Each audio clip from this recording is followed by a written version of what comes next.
할렐루야. 우리 서로 인사 나누겠습니다. 하나님 은혜가 함께 하시기 바랍니다. 반갑습니다.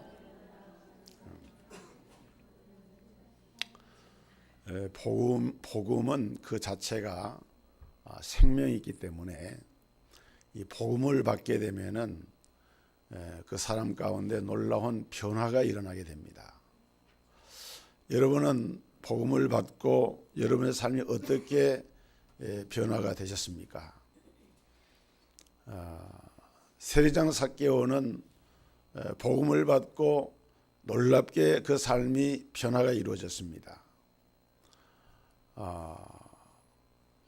수가성에 물길로 왔던 사마리아 여인은 복음을 받고 짧은 순간에 변화가 되어져서 그는 전혀 다른 삶을 살아가는 그런 새로운 변화가 일어나게 되었습니다.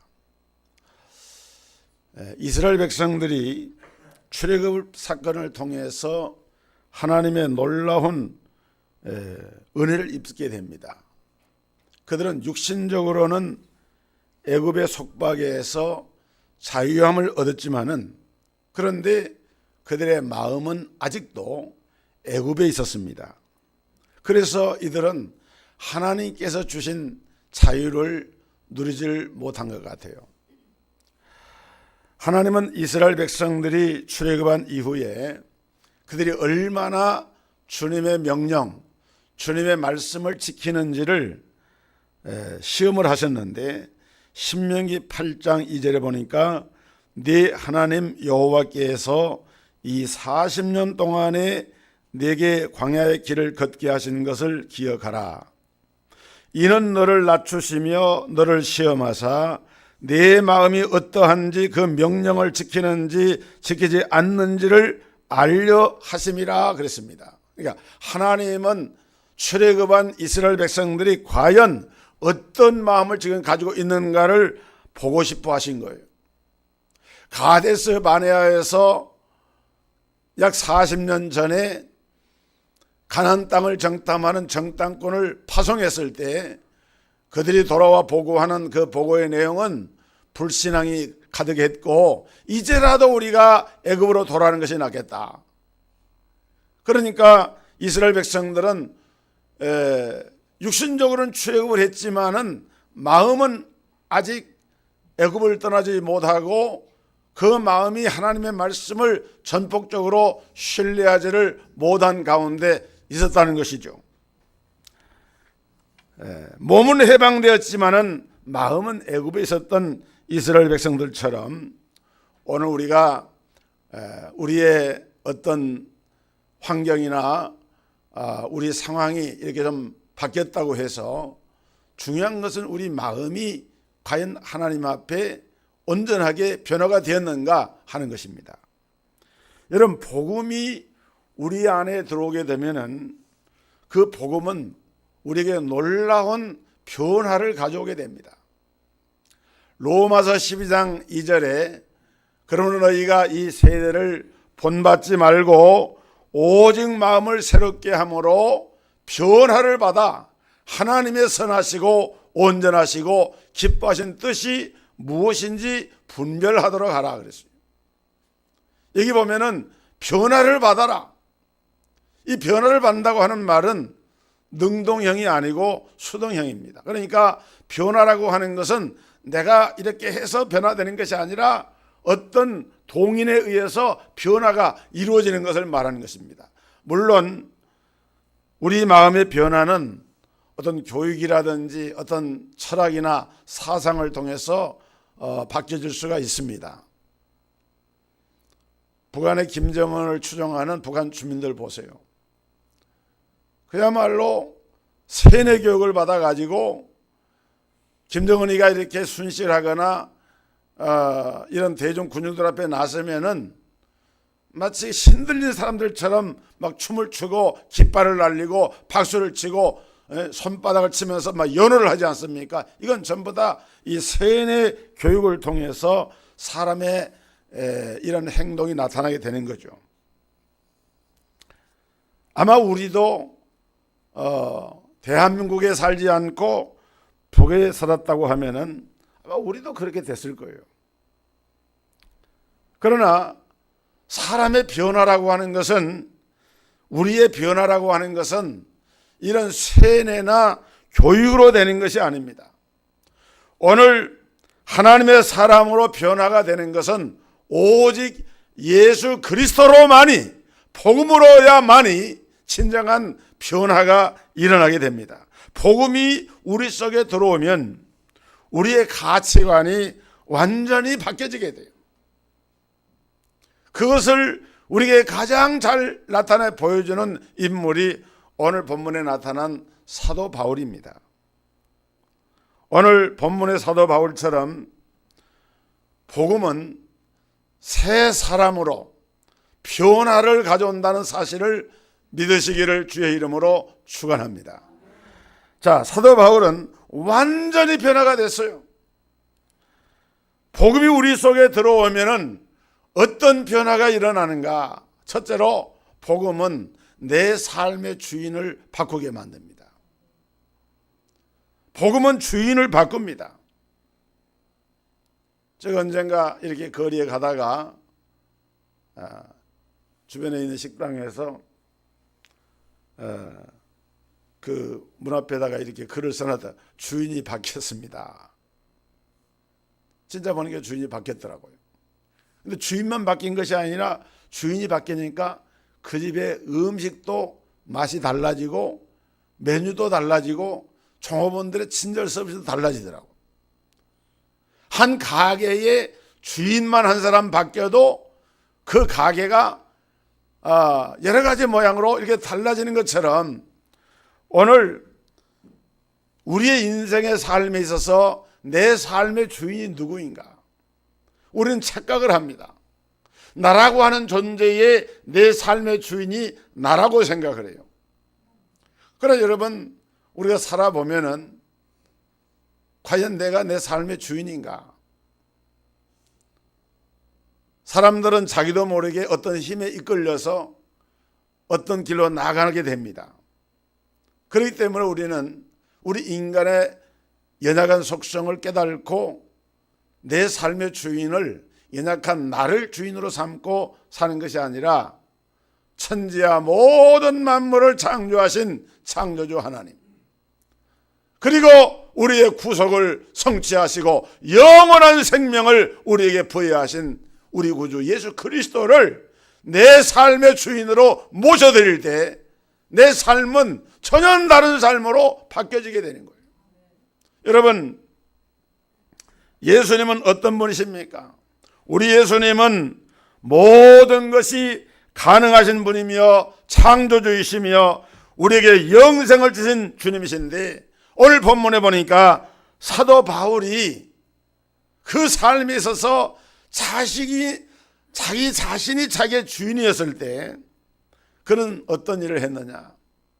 예수 믿는 사람들을 박해하고 하나님의 교회를 핍박하고 그리고 사람을 죽이는 일에 가편투표하고 거기에 동조하고, 그러면서 그는 그것이 마치 자기가 잘하는 것인 양 착각을 하면서 살았던 사람이 바로 사도 바울이었어요.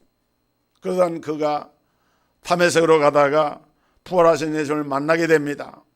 복음을 접하게 된 것이죠. 그리고 그는 그때의 체험을 통해서 놀랍게 사람이 바뀌어지게 됩니다.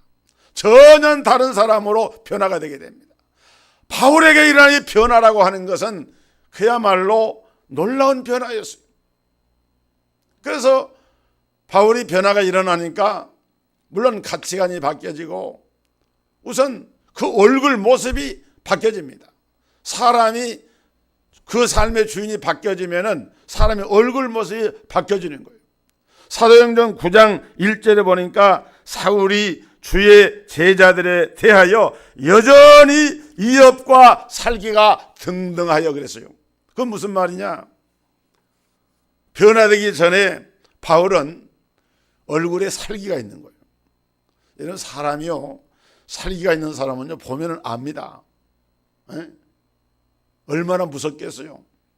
분노의 감정, 이 살기의 감정이 이렇게 얼굴의 표면에 자기는 모르는 것 같지만은 나타나는 거예요. 그랬던 사울이라고 하는 청년이 복음을 접하고 나서 그는 복음을 깨닫고 보니까 그것이 잘못된 것임을 알게 됩니다. 그리고 그는 놀라운 변화가 일어나게 됩니다. 예수님을 사랑하게 되고 예수님과 연애하게 되고 예수님과 친해지게 되니까 그의 얼굴빛이 달라지는 거예요. 여러분, 연애하는 사람들은 얼굴이 이뻐진다 그러잖아요. 왜 그렇습니까? 연애를 하니까 그 좋은 생각을 하고 상대에 대한 좋은 감정을 가지게 되니까 얼굴 표정이 굳어지는 것이 아니라 부드러워지고 사랑스러워지고 달라지는 거예요. 여러분, 오늘 저와 여러분의 주가 되시는 우리의 신랑 되신 예수 그리스도를 내 마음속에 품고 연애하게 되면 그 그리스도의 온유와 겸손의 성품을 본받아서 우리 얼굴 모습도 아름다운 모습으로 달라지게 되는 거예요. 옆에 앉아있는 분 한번 얼굴 보세요. 얼굴이 예수님처럼 달덩이처럼 환한가 안 그런가 봐보세요. 예수 믿으면 복음을 접하게 되면 얼굴 표정부터 달라져요. 예수님이 없는 사람의 얼굴이 뭔가 모르게 교만하고요, 하나님의 존재를 부정하기 때문에 두 가지 중에 하나입니다. 자만감으로 가득 차든지 자기 비하감으로 가득 차, 둘 중에 하나예요. 하나님 없이 예수님 없이 사는 사람은 내가 내 힘으로 살지 않은 자만감으로 가득 차 있어요. 또 어떤 사람은 상대적으로 오히려 자기 비하감으로 가득 차가지고 자기 존재에 대한 이런 열등한 의식이 그것이 얼굴에 드러나게 됩니다. 문제는 오늘 우리의 마음의 주인이 정말로 바뀌었느냐 하는 거예요.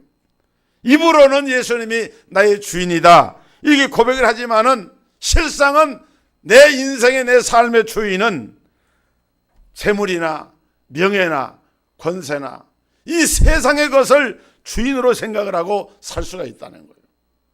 여러분, 베드로가 고백한 유명한 고백입니다. 주는 그리스도시요 살아계신 하나님의 아들이시니이다. 여러분, 이 고백을 바꿔서 이 문장에 도치법이라고 있는데 주어와 목적어를 바꾸는 거예요. 그래서 주는 그리스도를 바꾸면 그리스도는 주님이시다. 그리스도는 나의 삶의 주인이시다. 여러분, 오늘 복음을 받아들이는 하나님의 백성들에게는 바로 이러한 내 삶의 주인이 누구인가에 대한 분명한 확신을 가지고 사는 거예요. 오늘 이 믿음의 고백이 있기를 주의 이름으로 축원합니다. 축원합니다. 예수 그리스도를 구원의 주님으로 우리는 내 인생의 주인으로 이렇게 놀라운 변화가 일어나는 것이 바로 복음을 받은 사람들의 첫 번째 변화입니다. 두 번째로 복음은 우리의 신분이 달라지게 합니다. 여러분, 복음이 우리 속에 들어오면은 우리의 소속과 우리의 신분이 달라지게 됩니다. 그래서 사도 바울은 에베소서 2장 2절 이하에 이렇게 말합니다. 그때는 뭡니까? 예수 안 믿던 때, 그때에 너희는 그 가운데서 행하여 이 세상 풍조를 따르고 공중의 권세 잡은 자를 따랐으니 곧 지금 불순종의 아들들 가운데서 역사하는 영이라. 우리가 예수 믿기 전에는 사단의 종노릇을 했다는 거예요. 전에는 우리도 다 그 가운데서 우리 육체의 욕심을 따라 지내며 육체와 마음에 원하는 것을 하여 다른 이들과 같이 본질상 진노의 자녀였더니 궁일에 풍성하신 하나님이 우리를 사랑하신 그 큰 사랑을 인하여 허물로 죽은 우리를 그리스도와 함께 살리셨고 또 함께 일으키사 그리스도 예수 안에서 함께 하늘에 앉히시니 그랬어요. 여러분, 우리가 전에는 사단의 종이었습니다. 세상 풍조를 따랐습니다. 유혹의 욕심을 따라 살았어요. 그런데 사단의 종에서 종로를 하던 저와 여러분이 이제는 하나님의 자녀가 되어지니까 우리의 신분이 놀랍게 바뀌어지게 된 거예요. 베드로전서 2장 9절에 보니까 왕 같은 제사장들이라 그랬습니다. 여러분, 우리는 망할 자가 아닙니다. 우리는 영생하는 백성들입니다. 구원의 백성들입니다. 하나님의 자녀입니다. 오늘 우리는 새로운 하늘의 천국의 시민권을 가진 자들이 되어졌어요. 이것을 복음을 통해서 우리가 받게 된 거예요.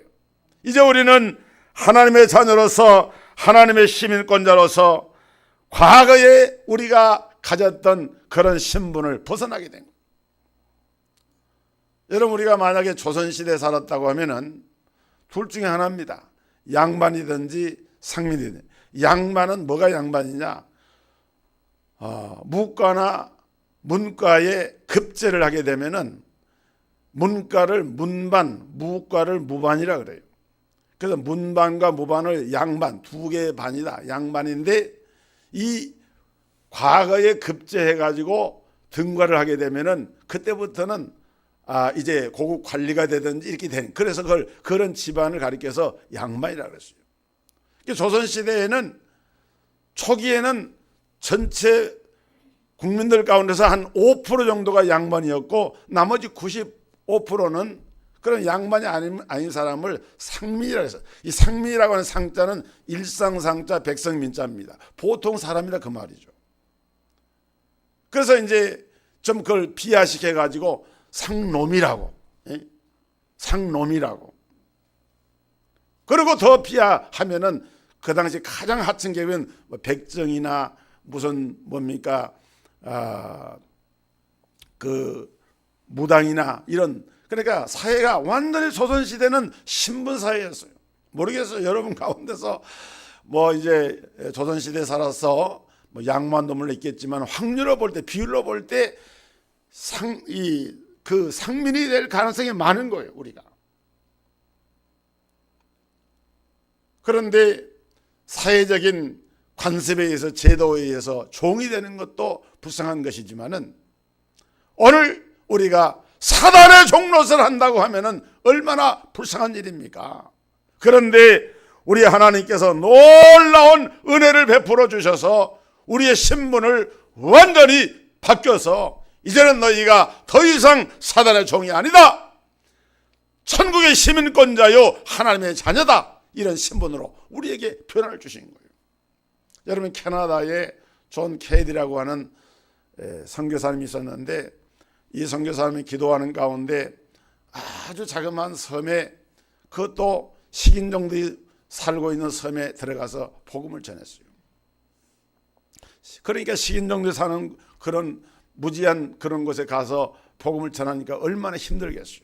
그런데 이 선교사님이 기도하면서 정말 진실되게, 정말 마음에 와닿게 복음을 전하고, 그리고 그들의 언어로 성경을 번역하고 그들에게 글자를 가르치고, 그렇게 해가지고 이분이 이제 그 사역을 마쳤는데, 그분이 세상을 떠났을 때 그분의 그 기념비에다가 이런 글이 씌어졌다 그래요. 1848년에 그가 이곳에 처음 상륙하였을 때에는 이곳에 그리스도인이 한 명도 없었다. 그러나 그가 세상을 떠난 1872년에는 여기에 식인종이 한 명도 없다. 그러니까 복음을 받아들이기 전에는 그 사람들이 다 복음을 모르니까 식인종의 그런 문화를 가지고 살았던 사람들인데, 복음이 들어가니까 그들에게 변화가 일어나게. 인간이라는 존재가 얼마나 존귀한 존재인가를 깨닫게 되고, 복음을 통해서 자기 생명이 구원받은 은혜에 감사하니까 그들의 문화가 바뀌어져 버린 거예요. 그렇습니다. 주인이 바뀐 사람은 소속과 신분이 달라지기 때문에 목숨을 걸 일이 달라지게 됩니다. 로마서 14장 8절에 보면은 우리가 살아도 주를 위하여 살고 우리가 죽어도 주를 위하여 죽나니 그러므로 사나 죽으나 우리가 주의 것이로다. 이를 위하여 그리스도께서 죽었다가 다시 살아나셨으니 곧 죽은 자와 산 자의 주가 되려 하심이라 그랬어요. 제가 얼마 전에 TV를 보다가 깜짝 놀랐어요. 암벽 등반이라고 하는 것이 있잖아요. 아주 그 인수봉 같은, 도봉산 인수봉 같은 그런 거대한 바위를 줄 하나 타고 올라가는 그런 등산하는 사람들이 있어요. 근데 그런 건 보통 산악인들이 보통 하는 겁니다. 근데 요즘은 또 뭐가 있는가 하면은 이런 도시에 있는 뭐 한 100층 뭐 150층 이런 고층 빌딩에 빌딩을 오르는 아무런 장비도 없이 올라가는 그런 일을 하는 사람도 있어요. 그리고 또 그 빌딩 난간을 붙잡고 빌딩을 도는 사람도 있어요. 그런데 그 분야에 아주 뛰어난 사람인데, 아주 상도 많이 받은 사람인데, 이 사람이 대만인가 어디에서 그걸 하다가 손에 힘이 빠져가지고 그대로 떨어져 죽었어요. 그런데 그것을 유명한 사람이니까 그걸 방송으로 실화로 중계를 하는데, 중계하는 가운데 떨어져 죽은 거예요. 제가 그걸 보면서 생각하는 것이, 야, 사람이 목숨 걸 일이 따로 있지. 사람의 생명이 얼마나 중요한데, 그거 빌딩을 올라가서 그렇게 자기 힘 자랑을 하고 권력을 자랑하는 것도 물론 의미가 있겠지만은, 그런 데다가 죽을 수도 있는데 거기다가 자기 생명을 건다. 왜 그렇습니까, 여러분? 자기 존재의 신분의 가치를 깨닫지 못해서 그런 거예요. 여러분들은 절대 빌딩 올라가지 마세요. 그런데도 목숨 걸지 마세요. 세 번째로, 복음은 우리의 사랑의 대상을 바꿉니다. 여러분, 이 세상에서 뭘 가장 사랑하십니까? 아마 대개 가정의 부모님들은 자녀를 사랑할 거예요. 또 어떤 사람은 돈을 사랑할 수도 있습니다. 그러나 놀라운 것은 정말 그렇습니다. 우리 안에 진정한 복음이 들어오고 복음을 깨닫게 되면은 그 최우선순위가 다른 것이 아니라 바로 복음이 그 우선순위가 됩니다. 사랑의 대상이 달라지는 거예요. 전에는 세상을 사랑했는데, 그러나 복음이 들어오니까 이 사랑의 대상이 달라지는 거예요. 그것이 바로 오늘 봉독한 본문 7절 이하의 사도 바울이 고백한 그런 고백의 내용입니다. 그러나 무엇이든지 내게 유익하던 것을 내가 그리스도를 위하여 다 해로 여길 뿐더러 또한 모든 것을 해로 여김은 내 주 그리스도 예수를 아는 지식이 가장 고상함을 인함이라. 한번 따라 합시다. 내 주 예수 그리스도를 아는 지식이 가장 고상함을 인함이라. 여러분, 그렇게 믿으십니까? 내 주 예수 그리스도를 아는 지식이 가장 고상함을 인함이라. 그 다음 절에 보니까 내가 그를 위하여 모든 것을 잃어버리고 배설물로 여김은 그리스도를 얻고 그 안에서 발견되려 함이니 내가 가진 의는 율법에서 난 것이 아니요 오직 그리스도로 말미암은 것이 곧 믿음으로 하나님께로서 난 의라. 그랬어요. 바울은요, 대단한 사람이었습니다. 그 앞에 봉독한 4절에 보면은 그는 혈통적으로는 베냐민 집하고 그는 율법으로는 흠이 없는 자였고 그는 나면서부터 할례를 받았고 로마의 시민권을 가진 사람이었고 대단한 학자였고 바리새인이었고 그런 자랑하면 그 시대에 그야말로 갑질을 할 만한 그런 위치에 있는 그런 사람이었지만은, 그러나 바울은 이제 예수 그리스도를 복음을 딱 바꿔보니까 이런 것들은 이건 아무것도 아니구나. 이건 본질이 아니구나. 이건 우리가 있어도 되고 없어도 되는 것이구나.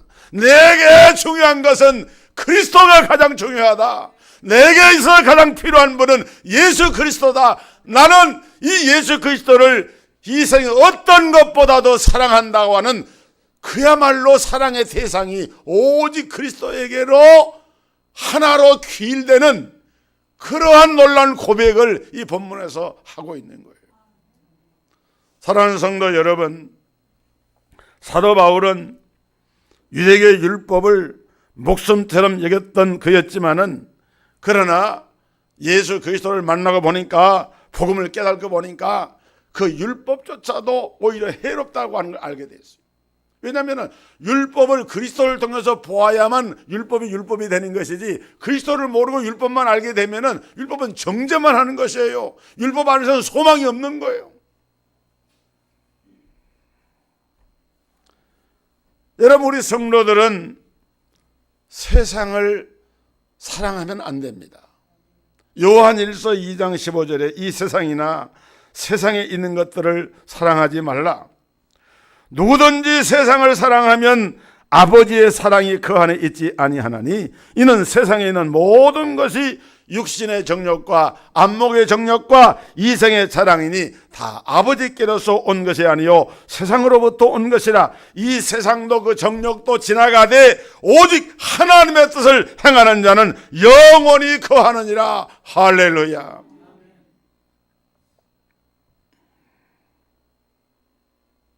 여러분, 우리가 예수 믿는 하나님의 자녀들로서 생각을 잘해야 됩니다. 너무 세상 문화가 거대한 파도의 물결처럼 이렇게 밀려오니까 예수 믿는 성도들도 정신이 없어요. 정신을 못 차려요. 그렇게 살아도 되는가 보다, 우선순위를 뒤바뀌어도 되는가 보다 라고 하면서 하나님의 자녀로서 하나님의 의와 율법을 지키면서 믿음으로 살아야 하는 이것을 떠난다. 여러분 보세요. 요한복음 14장 21절에 보면은 나를 사랑하는 자는 나의 계명을 지키라 그랬어요. 주님을 정말 사랑하는 사람들은 하나님의 계명을 지키게 됩니다. 말씀을 쫓아서 순종하게 됩니다. 하나님의 말씀의 지도를 따라서 살게 된다 이거예요. 바울은 예수 그리스도를 깨닫고 보니까, 복음을 알고 보니까 이것을 알았습니다. 예수님 말씀했어요. 네가 나를 이 세상에 무엇보다도 더 사랑하느냐?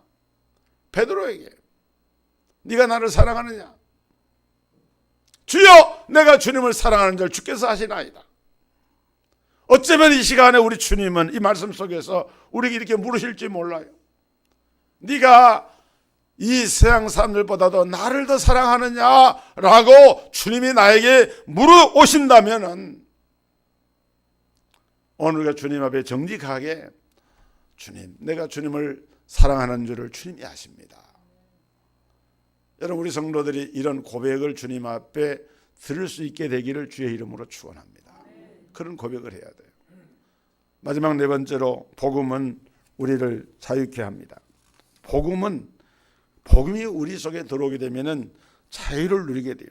그래서 우리는 이 복음이 우리 안에 들어오게 되면은 그 복음은 진리이기 때문에 진리는 실체고 실상입니다. 그러나 복음이 아닌 것들은 거짓이고 허상이에요. 특히나 우상이나 이런 모든 얽매임에서 해방을 받게 돼요.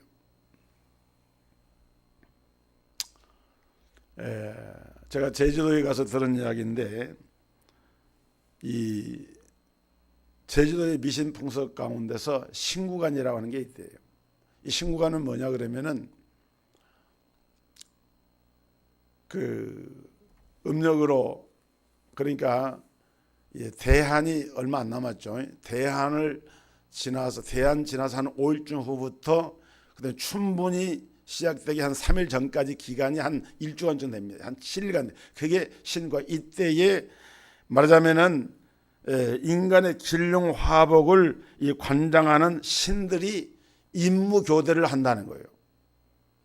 이건 제주도 사람들이 가지는 민간 신앙이에요. 그러니까 이 기간대에 이 대한과 춘분 사이 1주간 그 사이에 그 길흉 화복을 주관하는 신이 임무 교대를 하는 그때에 그 신들의 눈을 피해서 그때 이사를 하면은 그게 길일이다. 그래가지고 제주도 사람들은 연중 평균 한 15,000명에서 2만 명 정도 되는 그런 사람들이 그때 이사를 한다는 거예요. 왜냐하면 그 길흉화복을 주관하는 신 몰래 얼른 이사를 해야 되니까. 그게 옛날부터 있었던 것인데, 지금 이렇게 현대화가 된 지금도 제주도 사람들은 그 풍속을 따라서 그걸 지킨다는 거예요. 그러니까 이때가 되면은 이삿짐 센터가 호황이고 막 이렇게 된다는 거예요. 그런데 예수를 믿는다는 정신없는 권사님이 자기는 예수를 믿는데, 그런데 이사를 해야 되는데 신구관에 이사를 해야 되겠다. 여러분, 요한복음 8장 32절에 너희가 진리를 알지니 진리가 너희를 자유케 하리라 그랬습니다. 예수를 믿고 복을 받아들이게 되면 우리 안에 뭐가 오느냐?